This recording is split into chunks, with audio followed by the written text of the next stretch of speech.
Assalamualaikum warahmatullahi wabarakatuh. Nama saya Zalia Dewi Larasati dari kelas PGSD D. Kali ini saya akan membahas terkait panduan observasi perkembangan peserta didik.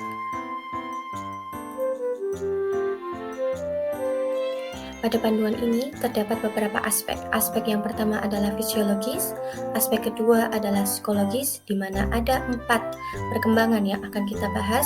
Yang pertama perkembangan kognitif, yang kedua perkembangan emosi, yang ketiga perkembangan moral, dan yang keempat perkembangan psikososial. Kemudian gaya belajar. Di sini ada 3 macam gaya belajar, yaitu visual, 2 auditory, 3 kinestetik.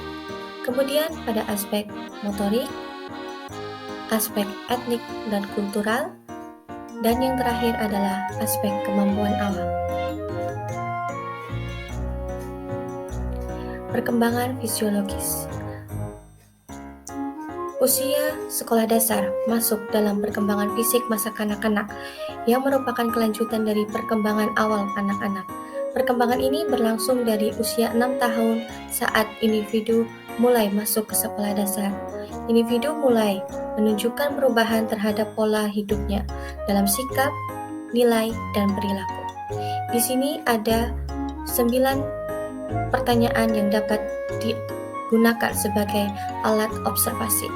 Yang pertama adalah terkait tinggi badan, yang kedua berat badan, yang ketiga terkait proporsi tubuh yang baik untuk anak, yang keempat terkait pendengaran anak, yang kelima terkait penglihatan anak, yang keenam terkait motorik anak, yang ketujuh terkait kemampuan anak dalam berjalan, yang kedelapan terkait kemampuan anak dalam menggunakan alat tulis, yang kesembilan terkait kemampuan peserta didik dalam menjaga kebersihan pada dirinya.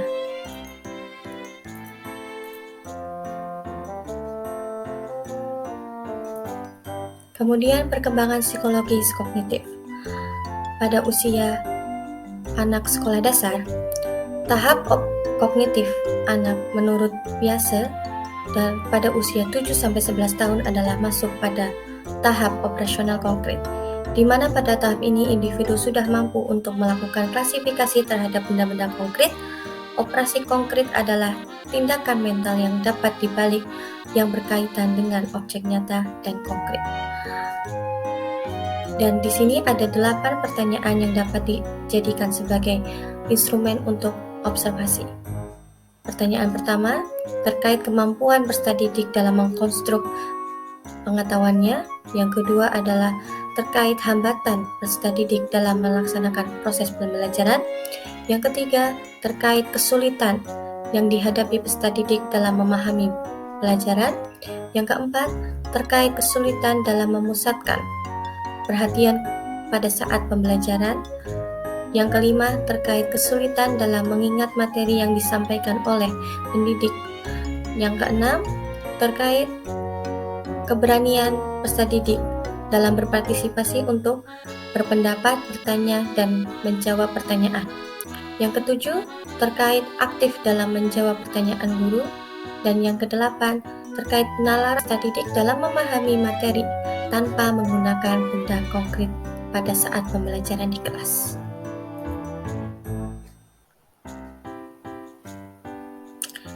Yang ketiga adalah perkembangan psikologis emosi. Pada perkembangan psikologis emosi ini, terdapat teori perkembangan tentang hidup Erikson. Dan pada usia anak sekolah dasar, masuk dalam tahap industry versus inferiority, di mana pada tahap psikologi ini terjadi pada usia 6 tahun sampai pubertas atau remaja awal. Pada tahap ini, anak mengarahkan energi mereka terhadap pengetahuan dan penguasaan keterampilan intelektual. Bahaya yang didapat pada tahun-tahun sekolah dasar yaitu adalah berkembangnya rasa rendah diri, tidak produktif, dan ketidakmampuan. Ada 5 pertanyaan yang dapat dijadikan sebagai panduan dalam observasi. Pertanyaan pertama terkait pengendalian emosi peserta didik di sekolah. Dan yang kedua, mengenai kemampuan peserta didik dalam mengikuti pembelajaran dengan kondusif. Yang ketiga, kemampuan peserta didik dalam mengungkapkan pendapat. Yang keempat, terkait kemampuan peserta didik dalam menunjukkan wajah ramah, bersahabat, dan tidak cemberut. Yang kelima, terkait kemampuan peserta didik dalam menunjukkan sikap empati terhadap orang lain.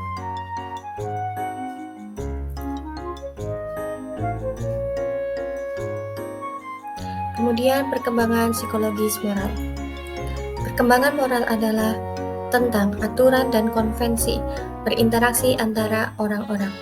Di sini terdapat salah satu teori yang dikemukakan oleh Colbert, di mana terdapat 3 level dan setiap levelnya memiliki 2 tahapan. Kemudian kami menyusunnya menjadi 13 pertanyaan yang akan dijadikan sebagai panduan observasi perkembangan peserta didik. Yang pertama, kemampuan peserta didik dalam menunjukkan sikap menghormati kepada guru dan orang yang berusia lebih tinggi di atasnya.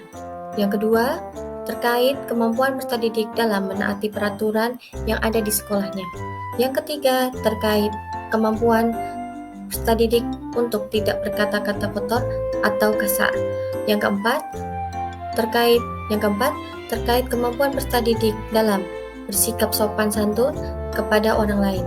Yang kelima, terkait kemampuan peserta didik dalam menerima kritik ataupun saran dari orang lain. Yang keenam, terkait kemampuan peserta didik dalam melaksanakan tugas yang diberikan oleh guru. Yang ketujuh, terkait kemampuan peserta didik dalam menjaga barang milik sendiri ataupun orang lain. Yang kedelapan, terkait kemampuan peserta didik dalam memahami perbedaan dengan teman sebayanya. Yang kesembilan, terkait tanggung jawab peserta didik terhadap tugas yang telah diberikan. Yang ke-10, terkait kemampuan peserta didik dalam memelihara lingkungan dan fasilitas yang ada di sekolah, seperti tidak mencoret-coret meja, tembok, membuang sampah pada tempatnya, dan sebagainya. Yang ke-11, terkait kemampuan peserta didik dalam melakukan pembiasaan dalam menjaga lingkungan sekolah. Yang ke-12, terkait kemampuan peserta didik dalam menerapkan 5S, yaitu sikap sehat, senyum, salam, salaman, dan sapa. Yang ke-13, terkait bagaimana cara yang diterapkan oleh guru dalam menjaga konsistensi nilai moral pada peserta didik.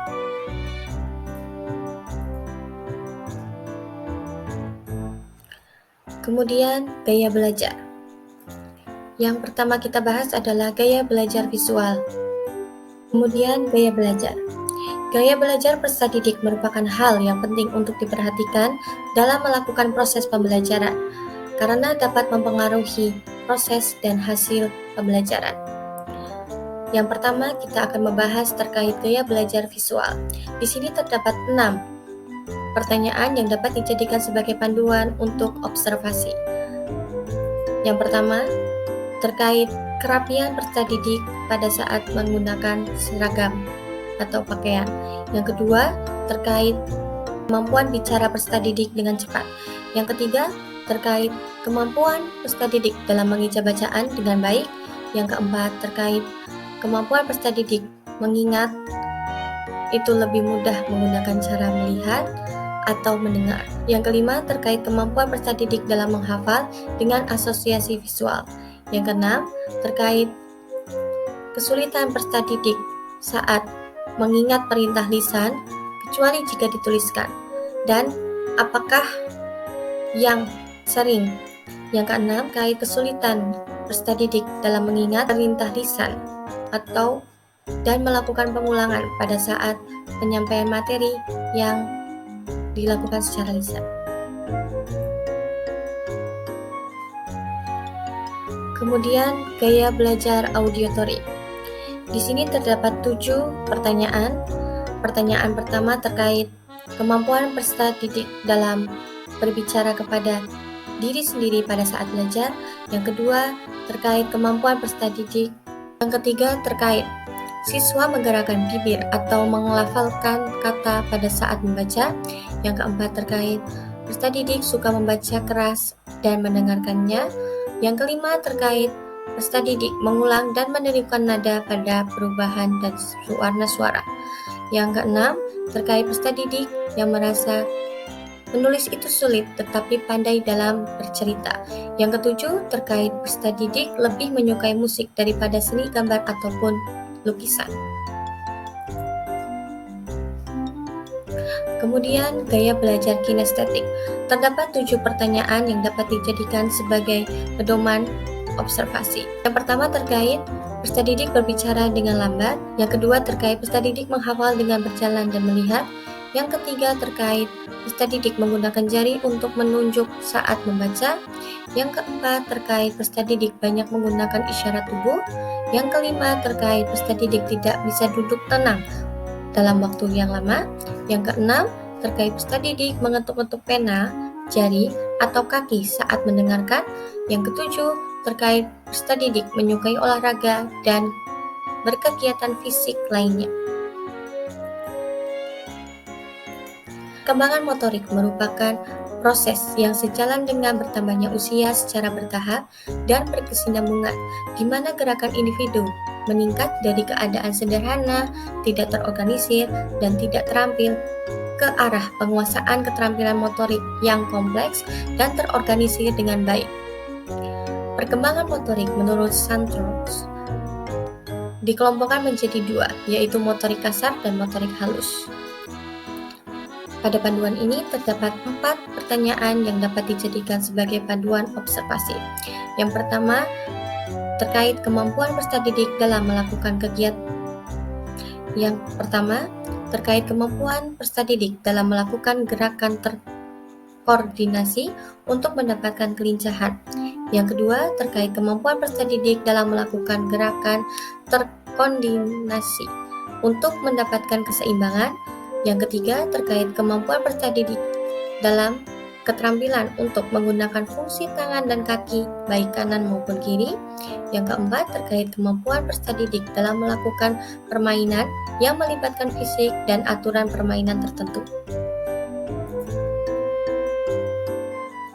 Kemudian, etnik dan kultural.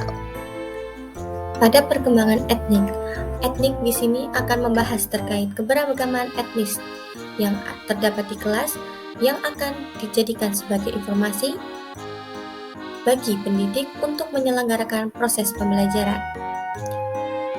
Terdapat 5 pertanyaan dalam perkembangan etnik. Yang pertama, apakah dalam kelas memiliki siswa dengan latar belakang suku yang beragam? Yang kedua, apakah guru dapat melaksanakan proses pembelajaran dengan baik di tengah keberagaman siswa? Yang ketiga, bagaimana sikap guru dalam menghadapi adanya keberagaman tersebut? Yang keempat, apakah terdapat perbedaan bahasa di antara peserta didik? Kelima, terkait apakah siswa mampu menggunakan bahasa setempat dengan baik? Kemudian aspek kultural. Dalam proses pembelajaran ini, pendidik dapat menerapkan pendidikan multikultural, sehingga pendidik dalam melakukan proses pembelajaran harus mampu menyikapi keberagaman budaya yang ada di kelasnya. Terdapat 5 pertanyaan yang dapat dijadikan sebagai panduan observasi. Yang pertama, apakah terdapat perbedaan budaya antara guru dan siswa?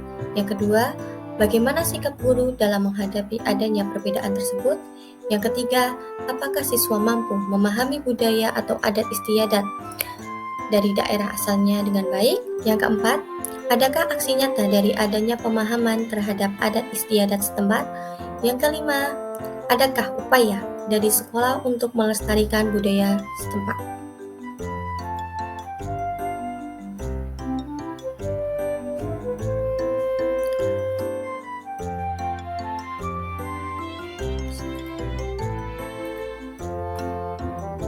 Motivasi belajar. Motivasi timbul dari dalam diri individu itu sendiri. Disebut dengan motivasi intrinsik, dan motivasi yang datang oleh faktor luar disebut dengan motivasi ekstrinsik. Di samping itu, motivasi peserta didik dalam belajar kadang tinggi, sedang, atau bahkan rendah. Motivasi belajar yang tinggi dari peserta didik akan tampak dari ketekunannya dalam belajar yang tidak mudah pantang menyerah untuk mencapai keberhasilan meskipun banyak rintangan yang dihadapinya.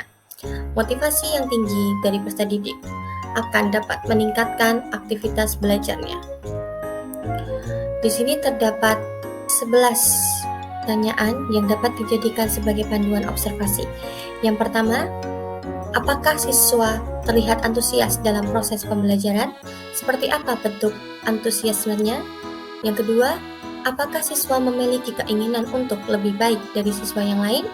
Yang ketiga, apakah siswa memiliki keinginan kuat dalam mendapatkan nilai yang baik? Yang keempat, apakah siswa memperhatikan dengan baik materi yang disampaikan oleh guru di kelas? Yang kelima, terkait apakah siswa memiliki upaya dalam menghabiskan waktu untuk belajar dan mengerjakan tugas yang diberikan oleh guru di kelas? Yang keenam, terkait bagaimana kesungguhan belajar peserta didik di kelas?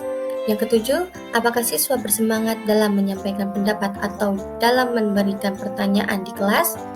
Yang kedelapan, apakah siswa memiliki semangat juang dan tidak mudah menyerah ketika mengalami hambatan dalam pembelajaran? Yang kesembilan, apakah siswa memiliki keyakinan diri untuk melakukan segalanya lebih baik dalam pembelajaran dibandingkan siswa lain?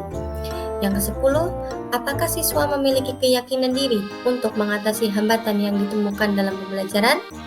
Dan yang terakhir, apakah siswa memiliki keyakinan diri untuk mampu mempelajari materi yang sedang dipelajari di kelas? Demikianlah presentasi panduan observasi perkembangan peserta didik. Thank you. I hope you can get helpful knowledge from this presentation. Good luck.